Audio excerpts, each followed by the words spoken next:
Hi, I'm Joanne Lee Cornish, body composition coach and slightly obsessed with being an outlier in midlife and beyond. I offer one-on-one coaching. I have 7 group coaching programs that I run throughout the year, and I also have a 10-month mentorship program. You can find out all about those and a lot more at my website, joannelee.com. Okay, let's get on with this podcast. Hey guys, Happy New Year. I'm not sure when I'm going to load this, but it is January the 12th. Holiday season officially over. Kevin's birthday, which was on the 10th, is behind us. So now we can get on with the year. And I just started coaching my 5-day peak week. And something came up yesterday in the coaching call for peak week, and I just thought I'd jump on and do a quick recording here while it is fresh in my mind. And and I might even include this topic in Victory Vault, which is coming up January 23rd, because it's just something to consider. So what I was talking about environment. So I was talking about, with regards to peak week, I was saying how, for the 5-day program, that I was aggressively putting people in the right environment for fat loss, for digestive motility, for to get rid of excess water weight. So I was talking about how it's less about the detail and more about the environment. So people were asking me in the coaching call yesterday, oh, what if I go slightly over with a chicken breast? What if it's cooked or it's raw and it's 6 ounces or it's 5 ounces? Or what if, I don't measure the coconut oil that I'm cooking and it's slightly more than a tablespoon? And what I was trying to get across was like, I don't care. What if it's a cup of spinach or 2 cups of spinach? I don't care, because, I was saying it's less about the detail and it's more about the environment. So it's less about, people focus on the detail, focus on make sure that chicken is exactly 5 ounces, or that, that tablespoon of olive oil is exactly a tablespoon. And in the meal plan, I have to write something. So I write 2 cups of spinach. Do I care if it's 3 cups of spinach? I absolutely don't. Because what I'm trying to create in peak week and all my programs is I'm creating an environment. So there is an environment for fat loss. And those of you that have done my coaching programs, and I spoke about it yesterday in the coaching call, I talk about the environment of lipolysis. So the environment of lipolysis is the fat being, the body fat is in its storage site. And when the fat leaves its storage site and enters the blood, that is an environment. That's an environment of the liberation of the fatty acids. It's an environment which allows the fatty acids to move from their storage site, body fat, into the blood. And then once the body fat is in the blood, then you have the opportunity to burn it off as fuel. But it's an environment. So that environment isn't necessarily created by details. So my message here is people focus so much on the details and less about the environment. So there's an environment for fat loss. There's an environment for muscle gain. There's an environment there's an inflamed environment. There's an environment that we can create to reduce inflammation. There's definitely hormonal environments, and they're less about the detail and they're more about the synergistic power of the parts, so to speak. So I'll give you an example. So I'm sitting at my computer right now, and say I'm going to start work. And I'm fixated on, which notebook is in front of me? Which pen am I going to use? Do I like this keyboard? Should the computer monitor, but should it be 12 inches, 15 inches, 36 inches? And this is what people do. They fixate on the details. It doesn't matter. The environment is, I have a pen, I have a piece of paper, I've got a computer screen, and I can do my work. Does that make sense? So people fixate, and it causes them the unnecessary angst that goes with moving towards their goals. So they'll go and I saw a video. Oh my gosh, and who was it? I think it was Jay Cutler, who is a very famous bodybuilder, all time, seems like a great guy. And he did a video and he was saying, oh, people are saying that, oh, in the gym you have to use this bar and turn your wrist this way. And he's like, you just have to lift the weight. You just lift the weight. And I totally understood what he was talking about because what he's talking about environment, he's talking about yeah, all that stuff's cool, but ultimately you have to stress the muscle. You have to stress the muscle in such a way that it is forced to adapt. And people lose track of the environment and they fixate on the details. So what he was talking about is, oh my gosh, you get these videos and like, oh, put your wrist here and turn your elbow here and use this bar. And if you rotate it this way, and he's just saying, lift the darn weight. You're missing the point. You're focusing so much on the detail that you're not focusing on the environment that is absolutely necessary to create the result that you want. So in the gym, he's like about you have to overload the muscle to a point at which it has to adapt. And people are worrying about foot position and this and that. And oh my gosh, and they're so fixated on this. And well, how many reps or what should I do with this? And just as long as you're doing it safely, lift the weight, overload the muscle safely, and focus on that. So, just a quick video because it's fresh in my mind. And when I was having the conversation yesterday in the group, and it's definitely going to be a theme that I'm going to weave into my coaching programs because I hadn't really thought about emphasizing it as much as maybe I need to. So yesterday in the coaching call, I heard people overthinking the details. And then I think about it and I think about people on weight loss diets, on weight gain diets, on muscle building diets, and they're so fixated on the nuances and they're so overthinking the nuances.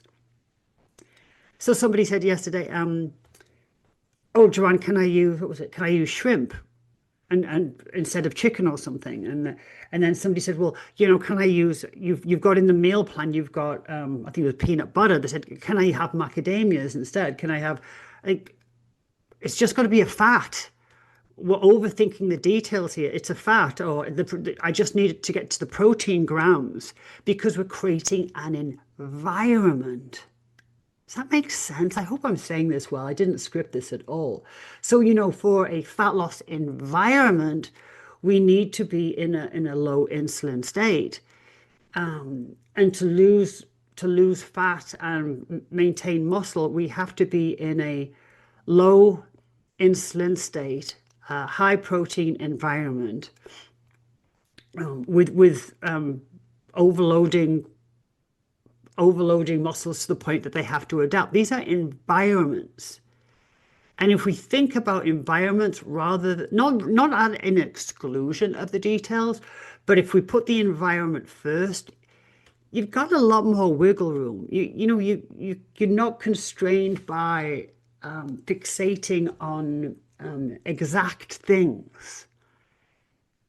So the environment for muscle gain, it's that overloading the muscle protein requirement, reducing anything that's going to cause inflammation. So that can be, is focusing on sleep, hydration, the quality of food, not straining the gut. It's the environment to age well.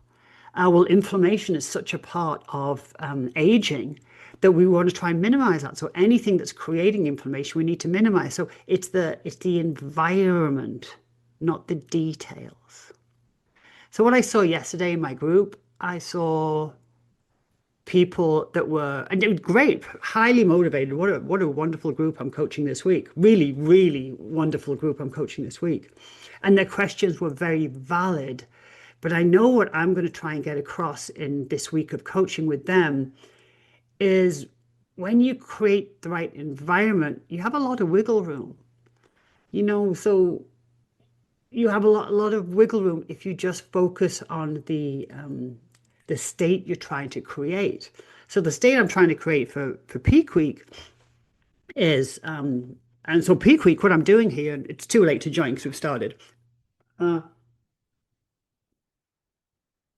the whole point of peak week is to get people to look visually. The goal in peak week is to visually look as good as they can, the best in 5 days, visually.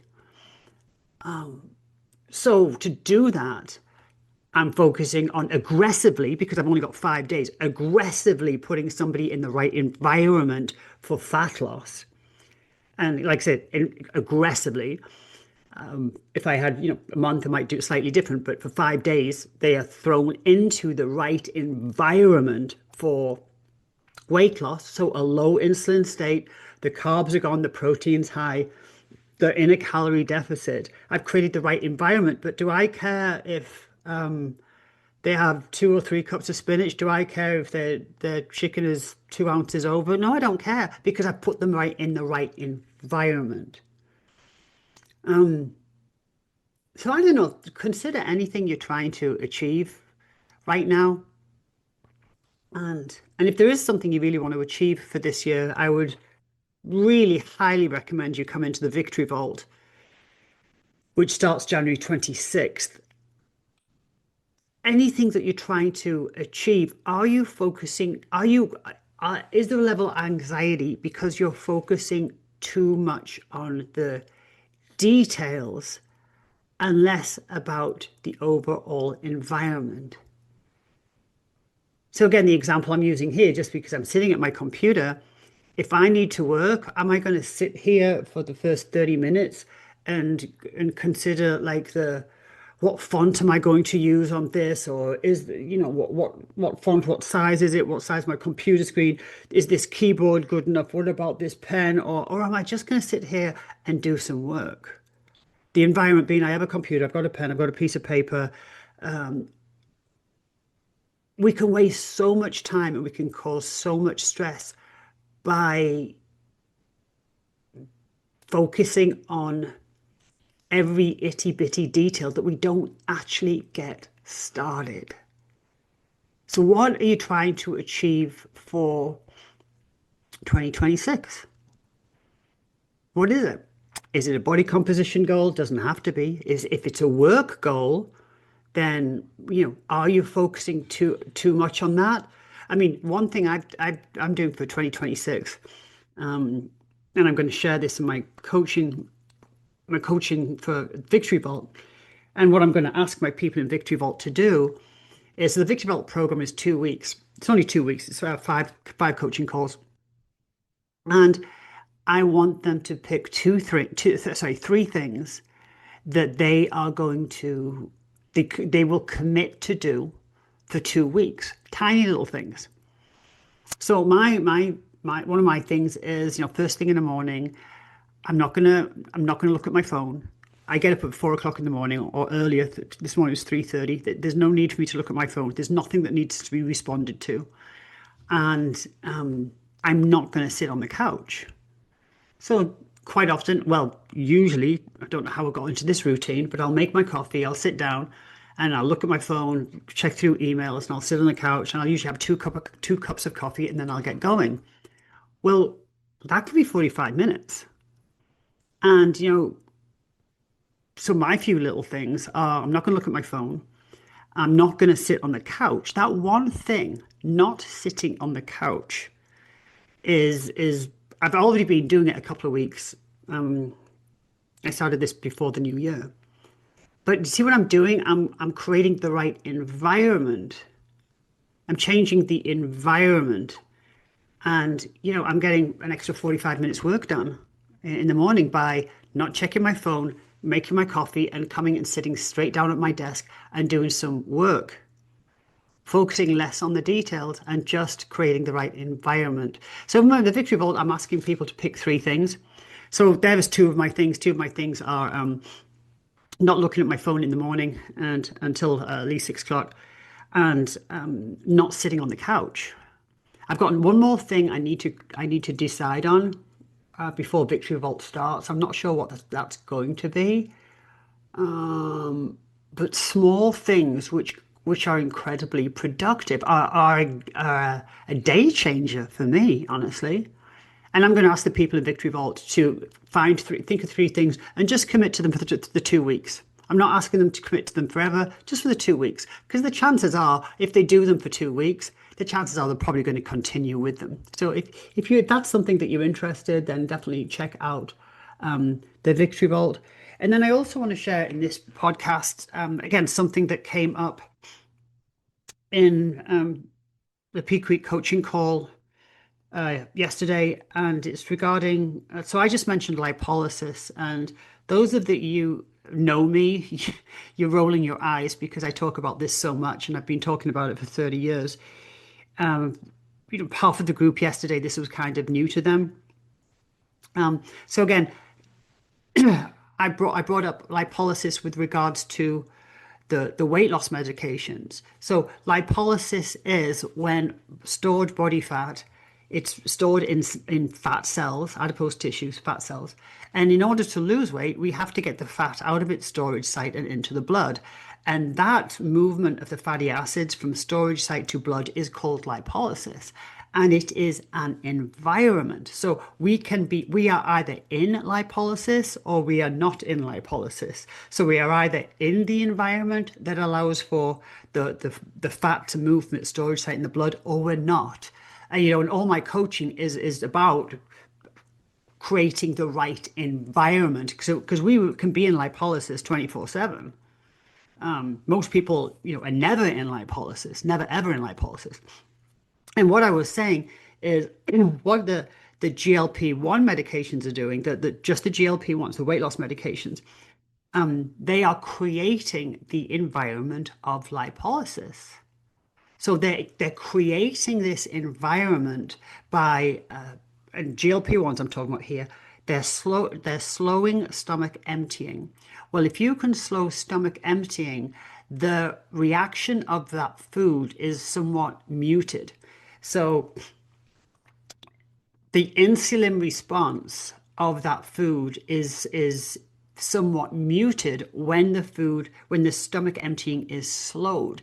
When a carbohydrate, it hits the bloodstream very quickly, blood sugar goes up really quickly and insulin spikes very quickly. So one way these medications are working is by the food leaving the stomach more slowly, more gradually, then that insulin response is blunted. And then also by these people not eating as much, then the insulin response, because there's less that the insulin has to respond to, is also muted. So by doing just these two things, slowing stomach emptying and making the person less hungry, it creates the environment of lipolysis. Now we can create that environment of lipolysis ourselves, and that's what I coach. I mean, it's simply not difficult. I mean, the way people are going about body composition is way harder than it needs to be. Most people are doing not way too much work. They're doing way more work than they actually need to for their goals. But what the weight loss medications are doing is by doing these two things, they're creating the environment of lipolysis. Now, the thing is, and what I was explaining to the group yesterday, and hopefully this comes over well enough in an audio form, because I'm not going to record this right now because looking a bit rough at whatever, a bit early in the morning, but maybe I'll do a video on this. If I do, it'll be on YouTube. So then we create this environment of lipolysis, yeah? So either you're doing it yourself by behaviors and food, or these weight loss medications are doing it. So now the fat is able to leave the storage site, and the fatty acids are now in the blood. But now there's a fork in the road. So that's great. You've created this environment, but now there's two pathways that the people taking the weight loss medications can go down. One is good, one is not so great. So the fatty acids have been liberated. They're out of the storage site. They're in the blood. And now, in order to lose weight, those fatty acids are going to be used for fuel, and therefore we lose weight.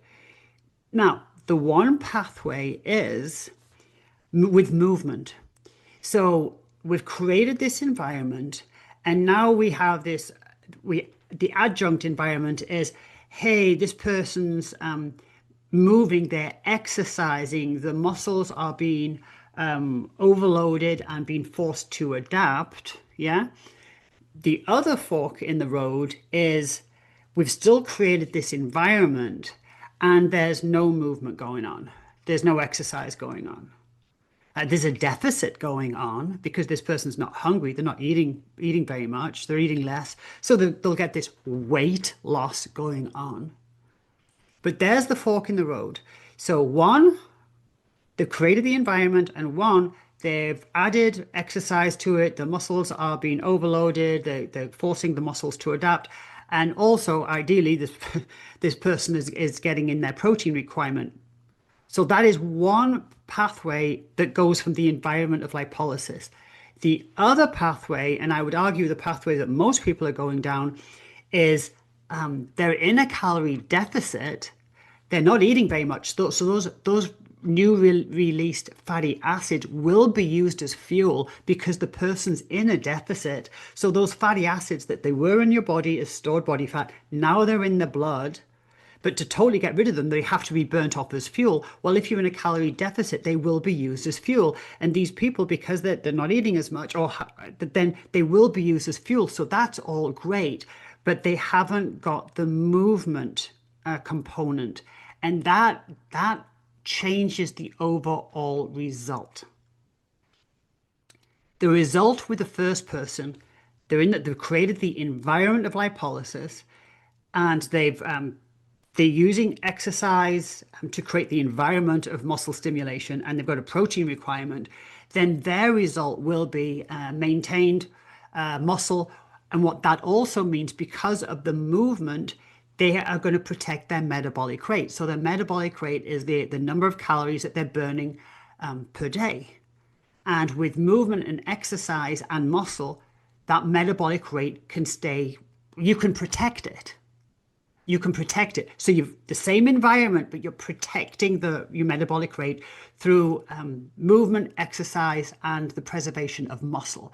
So this person's going to keep burning a lot of calories per day because there is an energy requirement because they are moving. The other fork in the road, the other pathway, so this person's created lipolysis, the medications have created lipolysis, low insulin state, those fatty acids have got nicely released, which is fantastic. That's something that a lot of people have never experienced. The fatty acids have been released from the storage site, they're in their blood, but these people are going down the other pathway. And yes, they're in a deficit because they're not eating too much. So yes, those fatty acids will absolutely be used as fuel. And yes, absolutely fat loss is going on. Fabulous. However, without that movement component, there's no protection of the metabolic rate. There's a pause because I want that to sink in. Without the movement, there is no protection of the metabolic rate. There is, because movement, exercise creates an energy demand. Right? It demands calories, it demands energy. Now, add on to that, the more muscle you have on your body, muscle is metabolically active. Muscle requires energy. Just to exist, muscle requires energy. So they haven't incorporated the movement component. Chances are they haven't implemented the protein requirement either. So yes, they're in the same environment. Yes, those fatty acids are being burnt for fuel and they're losing weight, but that without using the movement component, then they're not protecting their metabolic rate. So their body is going to need less and less and less calories to exist. Think about it. If you're eating less calories, the body's not going to, so I'll use numbers here. Okay. So say your metabolic rate was, I don't know, the average woman's got a metabolic rate of 1,400 calories a day. So that means her body at pure rest needs 1,400 calories a day. And that's great. And usually for weight loss, we'll go slightly, just very slightly underneath metabolic rate. Okay. But say, for numbers' sake, there's a lady and her metabolic rate is 1,400. And okay, so now she creates the environment of lipolysis, either by her behaviors or choices or by the weight loss medication. Don't particularly care. All right. But let's go with the, I mean, it doesn't really matter, right? So 1400 calories. So she's creating a deficit here, either by eating less or by the weight loss medications. And she's in this environment of lipolysis. All is well in the world. Great. She is in the environment where the fat is now in the fatty acids are now in the blood. And because she's in a deficit, they're going to be used as fuel and she's going to lose weight. If she eats enough protein and uses movement and exercise, the protein will be used to protect the muscle. The muscle will promote and maintain and protect this lady's metabolic rate because the exercise requires is there's an energy requirement of that. So the body is less likely to reduce that metabolic rate because it needs energy.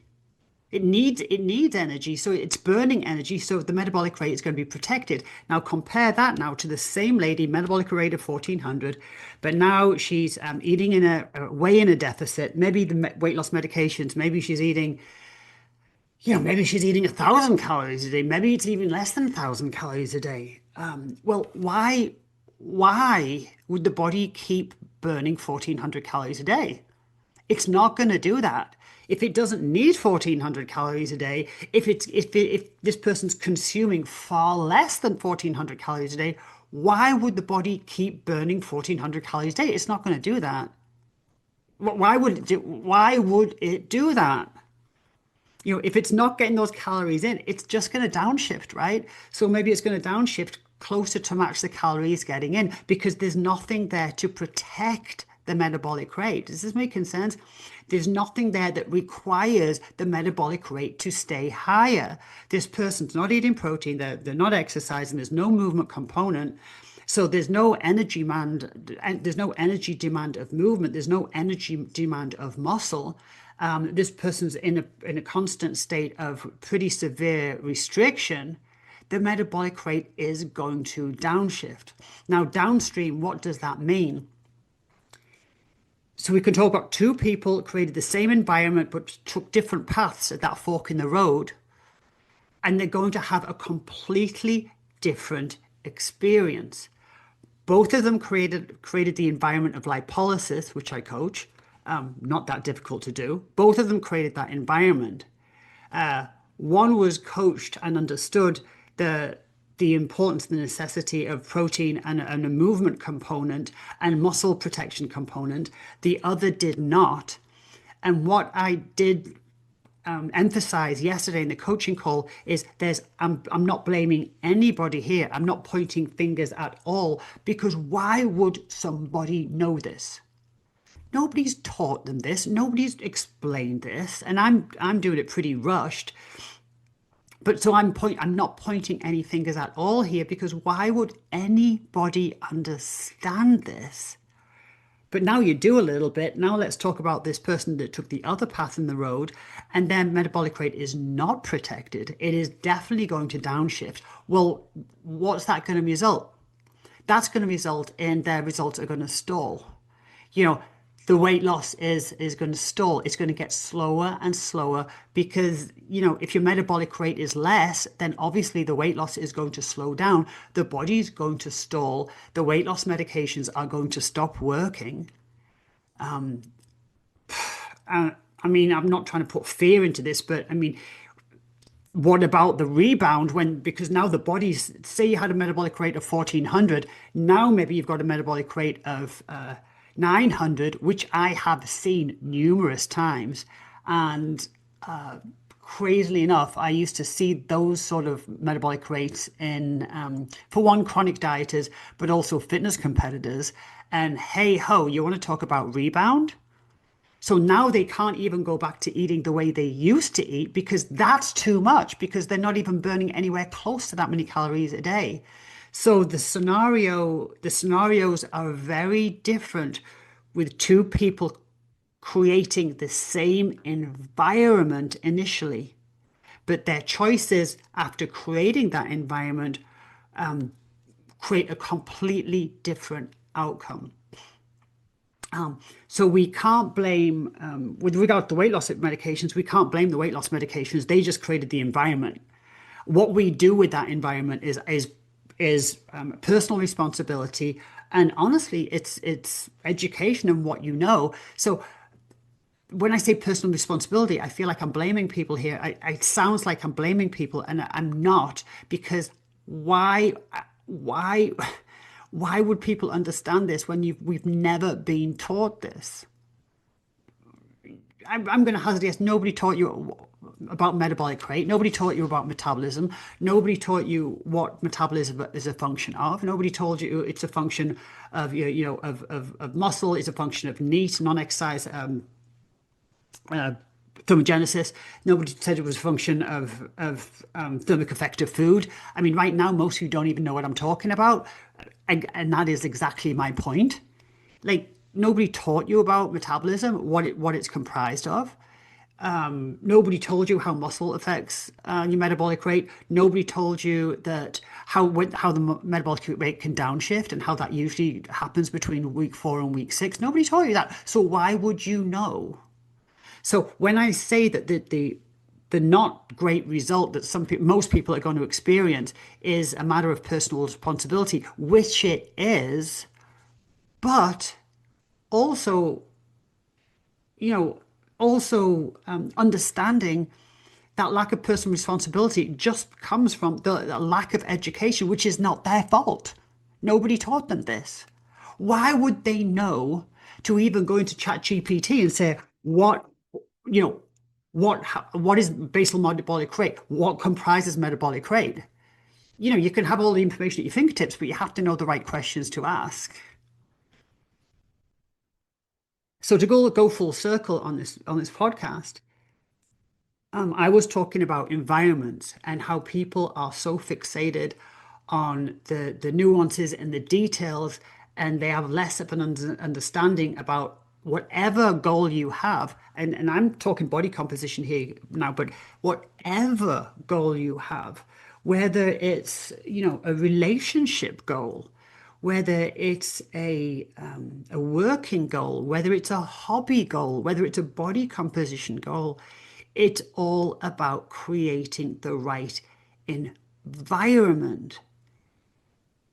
You can talk about a relationship goal. Oh, I want to have a better relationship, say, with my husband. So I could fix out like, oh, we're going to sit down every night for 15 minutes and we're going to just discuss our relationship. Or I could create out and I can create a nice environment at home. We can focus on getting more sleep. We can focus on, the right message, watching the right messages and listening to the right words. You see what I'm saying here? But when it comes to body composition, creating the right goal, the right environment, sorry, with lipolysis, so many people are achieving that the old-fashioned way or with the weight loss medication, but the end result, the ultimate pathway is going to be very different. There's a fork in the road there, and there's two pathways. One set of people will have a great result, and this can be with the weight loss medication. They're gonna lose weight. They're going to be put in the right environment, and they're going to optimize that environment by promoting muscle, which is going to protect their metabolic rate, which means their results will be sustained. The other group of people are going to create the environment. They're not protecting their metabolism. They're not protecting muscle. They've kind of been told that they should do that, but they're not really sure what that means. And they probably intend to at some point, and it's too late. And what's going to happen there is the metabolism is going to downshift pretty darn quickly. And their results are going to get slower and slower, stall, and then ultimately backfire. Um, And unfortunately, I'm starting to see that. And it's not that it's not that it's the doomed forever. We've just got more work to do. That's okay. But that is what I'm seeing. And it doesn't need to happen. I'm pausing because I don't know whether I should say this or not, but so when I'm talking about the weight loss medications here, I'm talking about the GLP-1s. Now, there is a group of newer weight loss medications which in there as well. They're actually the newer ones, not approved yet, have a component which is actually increasing thermogenesis. So, the pharmaceutical industries are ahead on the game here, and the newer versions, they have got an element of increasing thermogenesis, so that they're actually protecting the metabolism a little bit, but only a little bit. It's not going to override personal behavior. It's not gonna do better than what you can do yourself with protein intake and movement and resistant exercise. But the newer ones are going to be slightly better with regards to protecting metabolism. But still, nothing's going to be better than the personal actions you can take yourself. Guys, if you like this podcast, I'm kicking off my coaching, literally just kicked off my coaching programs for the year with Peak Week, but I'm going to be coaching all year, live programs. You can go to Joanne Lee 2026 and see my coaching schedule. If this even slightly interests you, I mean, this is how I coach. And I think what hit me yesterday in the my first coaching call of the year was how how fascinated people are in it. Was a 2 hour Zoom yesterday. I mean, poor people, they could have watched a movie, but they so what happened yesterday? This is what happened, right? I coached the first part of the coaching call. And in peak week, I had to explain the program, what was going to happen this week. And that takes a good 45 minutes, almost an hour. And then what I said, hey, so as part of peak week, what I want to do is I'm going to coach you through the program, obviously, but I also want to pick certain coaching topics because I want to, Peak Week is an opportunity for me to illustrate how I coach my larger programs. And so if people do Peak Week and they kind of enjoy the coaching topics, my hope is that they then follow me through into my coaching programs throughout the year. So I also had a coaching topic that I wanted to talk about. But these people had already been on the Zoom for an hour. So I said, hey, just so you know, you guys are good. We're good to go. You don't have to stay on this call. You can totally get off the call. Don't blame you. It's Sunday. Those of you that would like to stay on the call, this is what we're going to discuss. And I was discussing lipolysis and metabolism and stuff like this. And what is so encouraging for me in my work is everybody stayed on the call. Everybody. I think one person had to go, but they all stayed on the call. And that's so encouraging for me because, on a Sunday, they stayed an extra hour and 6 minutes on the call. And I see them taking notes, even though they don't have to. And it's just because they were fascinated in the topic. And, if you're even slightly fascinated by this podcast, can you even imagine what I do in my live coaching programs? So this isn't as much of a sales pitch here. It's more the observation that I had yesterday that was like, oh, I'm doing good work here because people really are fascinated. People really want to understand this. They're inspired by this. They're excited by this. So that was a super great way for me to start the year. And how my coaching program started was, and then I'll get off this podcast. It's ended up being longer than it was meant to be. But how all this started was back in, I think it was 2008 or 2009, something like that. Um, I was nutrition coach. I was writing out diets. People were having great success. And I quite honestly, I hated doing it. I did not enjoy coaching nutrition one bit. Really did not like doing it. And writing out diets, hearing people talk, and what I did is I wrote a 6 part seminar program, and it was called "If Diets Worked, It'd All Be Skinny," right? And so I wrote out a six part coaching seminar program, seminar series, sorry. And it was all this sort of stuff. It was in 6 parts, and I went through, the series about body composition and different chapters and topics. And I wrote it out, and I spent a long time doing it. And I was on PowerPoint making, oh my gosh, I still use some of the PowerPoint, and I'm pretty sure a 3-year-old could do better than some of my PowerPoints. And at the time, they took me a long time to do. And I had get this is how far I'm going back. I had a projector screen and all this lot, a lot of work.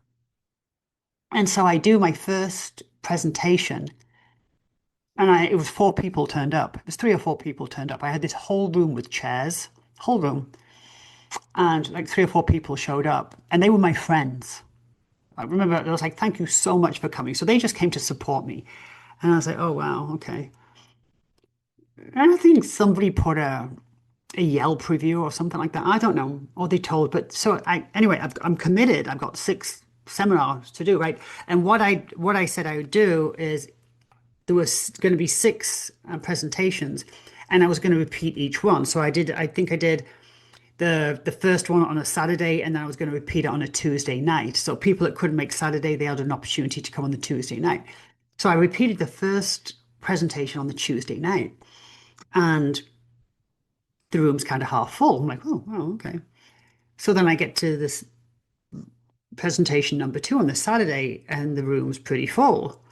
And my point being, by the time, I finished that seminar series, the room was completely full. People were standing, filled all the chairs. People were standing all around the room, actually going into the corridor of this office. And, I was asked to repeat the whole thing. Now, what that told me, and at that point, I completely changed my coaching altogether.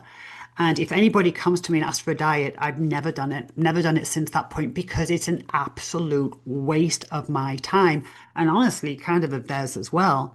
So, what that told me was, people, I love this information. I'm a geek. I go off on rants. I'm not a huge talker, but I am when it comes to this stuff. That's why my Zooms can go too long. This is why this podcast is now way longer than it was meant to be.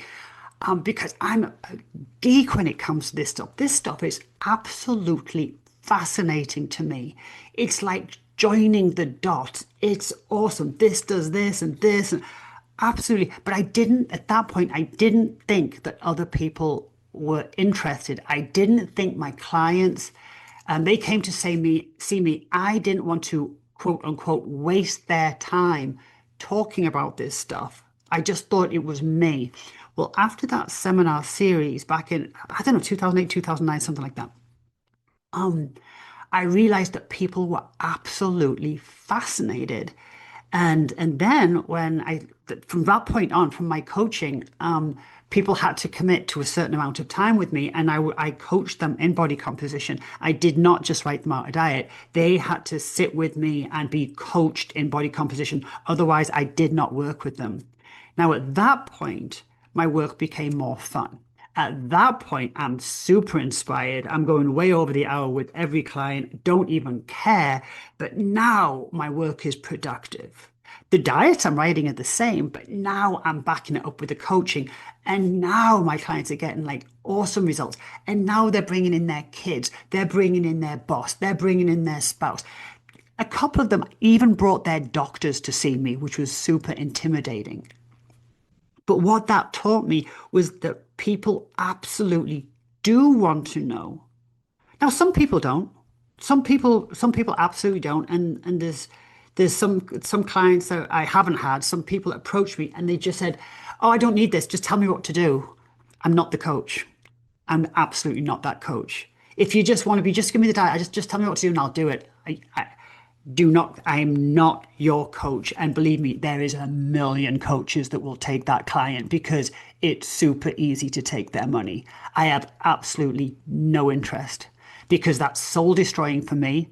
And honestly, it's not going to work for the client. And then they're going to say, "Oh, yeah, I worked with the drum, but it didn't really work for me." Well, everybody that works with me succeeds without exception because I give them the information. So here I have way off track again. My point being, the people that are going to have the bad result, the people that create the environment of lipolysis, but then that fork in the road, they go down the road of no movement, not enough protein, not enough stimuli on the muscle, and ultimately they're going to have they're not going to have, they're going to lose that weight, but they're not going to have a great result. They're going to have they're going to get to a point of struggle. It's I'm not blaming them at all. It's because they haven't been coached. And those people are probably just as fascinated, would be just as inspired and excited about the information as the people that took the other fork in the road and had a great result. They just weren't exposed to it. So it was fun for me yesterday to do the first coaching call. It got me all fired up to do a really epic coaching year. I do hope this was helpful. Ultimately, the purpose of this Zoom was, sorry, so this podcast was whatever you're trying to achieve in 2026, don't get too caught up in the details. Don't get too caught up in numbers and nuances, but think about to get the result I'm looking for, what environment do I need to create? And then you can get down to the details later, but what environment? And that hopefully will just make things a little bit easier. But if you need help with that, then the Victory Vault starts on January the 26th. I'm really looking forward to coaching that program. Basically, and if I could describe this program better, I would probably get more people joining it. And I haven't come up with a 30-second elevator pitch that really does it justice. But we look at what you want to achieve for this year, and we say, okay, how are we going to do it, and who do we need to be to achieve it? And we take a really good close look at ourselves, self-assessment. And at the end of the 2 weeks, there's a written agreement of what you're going to achieve, how you're going to achieve it, and who you need to be in order to achieve that. And that agreement was written by you, to you, maybe shared with me, but it is not an agreement that somebody else wrote for you. It's an agreement that you write for yourself. So it's a pretty cool program. You can go to my new website is now live. Now that doesn't mean it hasn't got errors on it. I'm sure it has. I'm still going through it. But my old website was the Shrink Shop. My new website is joannelee.com. It feels awesome to start the year with that website. All my coaching programs are, you can see them on that website. But if you have any questions about how to join or what's involved, then reach out to me, Joanne at joannelee.com. Or also, I have a new business phone number that you can also text me at. And it's a new number, so of course I've forgotten it, but I'll put it in the show notes, but I think it's 208-918. I think it's 3867. I'll double check that and put it in the show notes. But if you want a more direct response, you can also text me on that number. Hold on, let me just look it up. Okay, I was pretty close. The new business number that you can text me on is 208-918-3692. And I probably need to memorize that number, huh? All right, that's it for now. Happy New Year. And I do hope you enjoyed this podcast. You can find me all over social. Just search for my name, Joanne Lee Cornish. And of course, my website, joannelee.com. Be sure to check out what program I have got right now. I'm sure to be running something. And remember, you can always contact me, joanne at joannelee.com. Until next time.